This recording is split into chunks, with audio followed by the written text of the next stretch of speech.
আওয়ামী লীগের যে কর্মকাণ্ড যেটা বললাম এর আগে যে জুলাই আগস্টে যেটি করেছে আওয়ামী লীগ স্বাভাবিক রাজনীতি করার অধিকার পেতে পারে কিনা অনেকেই বলছেন বিএনপি বলছে যে বিচারের পর যদি ক্ষমা চায় তাহলে তাদের কোনো আপত্তি নেই। দেখেন এখানে অনেকগুলো যুক্তি আছে, কোনোটাই ফেলে দেওয়ার মতো না। এক হচ্ছে ১৬ বছর যারা ফ্যাসিবাদী শাসন কায়েম করেছে, দুর্নীতি, দুঃশাসন, অনিয়ম, অনাচার, গুম, খুন, হত্যা, রাহাজানি, চাঁদাবাজি, যত অপরাধ যারা করেছে প্রত্যেকের বিচার এবং সর্বোচ্চ শাস্তি হওয়া উচিত। কিন্তু যারা অপরাধ করে নাই তাদেরকে আপনি কোন আইনে কোন যুক্তিতে শাস্তি দেবেন?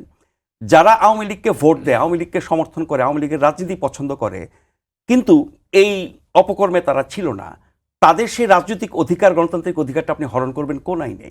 তাহলে আপনাকে যুক্তিতর্ক নিয়ে বসতে হবে, ঐক্যমত করতে হবে।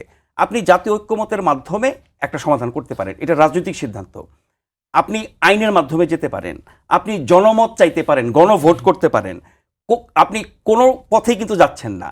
মানে সরকারের একটা অবস্থান, বিএনপির অবস্থান, অন্যান্য দলের অবস্থান এবং নতুন দলের অবস্থান, এগুলো নিয়ে যেই রাজনীতি হচ্ছে, এই পুরোটাই আমি মনে করি যে শুধুমাত্র রাজনৈতিক মাঠে আমি কত ভালো বলছি, খারাপ বলছি, আমি কত ভালো চাই, অন্যেরা কত খারাপ, আমি আসল শক্তি, আমি অভ্যুত্থানের সব সুফল নিব, কাউকে ভাগ দেব না, এই রাজনীতি করা হচ্ছে আওয়ামী লীগের বিষয়টাকে নিয়ে।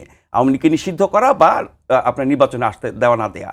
কিন্তু যে কথাটা শুরু থেকে অনেকেই বলছে, আমিও বলছি যে আওয়ামী লীগের সমর্থক, আওয়ামী লীগের ভোটার, আওয়ামী লীগের কর্মী যাদের বিরুদ্ধে সুস্পষ্ট কোনো অপরাধের অভিযোগ নাই, সেই মানুষগুলোকে বাদ দিয়ে আপনি কিসের জাতীয় ঐক্যমত, কিসের জাতীয় স্বার্থ রক্ষা করবেন, কিভাবে আপনি জাতিকে ঐক্যবদ্ধ রাখবেন?